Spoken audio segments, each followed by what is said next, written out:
আজি 5 জুন বিশ্ব পৰিৱেশ দিৱস আৰু এই বিশ্ব পৰিৱেশ দিৱসৰ লগত সংগতি ৰাখি প্ৰতি বছৰৰ দৰে এই বছৰো বঙাইগাঁও জিলাৰ মানিকপুৰৰ এক অগ্ৰণী প্ৰকৃতিকৰ্মী সংগঠন সেউজ মানিকপুৰৰ উদ্যোগত তথা আন এক প্ৰকৃতিকৰ্মী সংগঠন পোহৰ প্ৰাণ ফাউণ্ডেশ্যনৰ সহযোগত আজি মানিকপুৰ অঞ্চলৰ বিভিন্ন স্থানত ৰোপণ কৰা হয় গছপুলি, য'ত উপস্থিত থাকে বঙাইগাঁও জিলাৰ জিলা আয়ুক্ত নৱদীপ পাঠকৰ লগতে আন বহুতো বিশিষ্ট ব্যক্তি।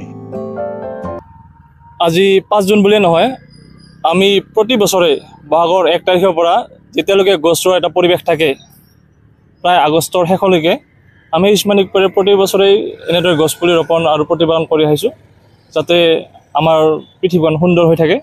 তাৰ বাবে আমি আজি 5 জুন মাত্ৰ আনুষ্ঠানিকতা আহে, গতিকে আমি সকলো প্ৰকৃতিকৰ্মী ৰাইজক আহ্বান জনাইছোঁ যাতে গছপুলি ৰোপণ কৰাৰ উপৰিও তেওঁলোকে যেন গছপুলিৰ প্ৰতিপালন কৰে। নমস্কাৰ।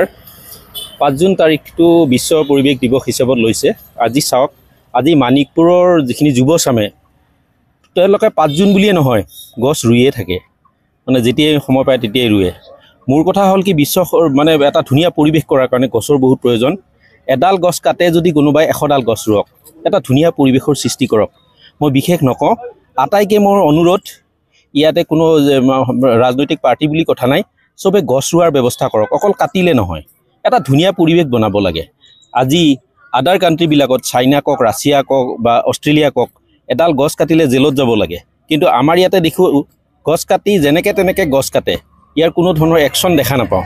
গতিকে মোৰ এটাই অনুৰোধ, আটাইয়ে লগ লাগি গছ ৰুৱক, এটা ধুনীয়া পৰিৱেশ কৰক। মই এইখিনিয়ে ক'লোঁ, ইয়াতকৈ আৰু বিশেষ নকওঁ। নমস্কাৰ। আজি খুব ভাল লগা এটা দিন। একচুৱেলি এনেকুৱা এটা দিন থকাৰ প্ৰয়োজন হয়, তাৰমানে আজিৰ যুগত এতিয়া মানুহবিলাকে চব গছ কাটি আছে, কিন্তু গছ কেনেকৈ বাঢ়িব তাৰ কথা চিন্তা নকৰে। গতিকে গছ থাকিলেহে মানুহ থাকিব, তাৰ কাৰণে এইটো আজিৰ দিনটো খুব উল্লেখযোগ্য দিন। গতিকে আমি আমাৰ ফাউণ্ডেশ্যনৰ পৰা অলপ প্ৰয়াস কৰিছোঁ, তাৰে অলপ গছ ৰুবৰ কাৰণে, আৰু তাৰ লগত আমাৰ সেউজ মানিকপুৰ আছে, তেওঁলোকৰ সকলো সদস্য আৰু আমাৰ যিখিনি মানুহ আছে গোটেইখিনি আমি চেষ্টা কৰিছোঁ।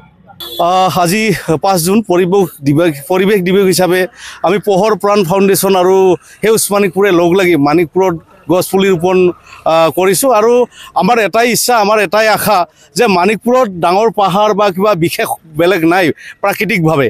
গতিকে আমি ভাবোঁ বিভিন্ন গছ, বিভিন্ন ফুলেৰে গছ ৰুই আমি যাতে মানিকপুৰখন ধুনীয়াকৈ প্ৰাকৃতিক দৃশ্যৰে ভৰপূৰে সেনেকৈ আমি প্লেনিংভাৱে গছপুলি ৰুই আছোঁ, আৰু যাতে ভাৰতবৰ্ষ বা অসমৰ বিভিন্ন অঞ্চলৰ পৰা মানিকপুৰখন চাব আহে যে আচলতে আপোনাৰ পাহাৰ, নদী বা সাগৰ নথকাকৈও কেনেকৈ প্ৰাকৃতিক দৃশ্যৰে আৱৰি থাকিলে মানুহ যাতে আহে মানিকপুৰত, তেনেকৈ আমি আজি ধৰি লওক প্ৰায় 10 বছৰ ধৰি গছপুলি ৰোপণ কৰি আছোঁ।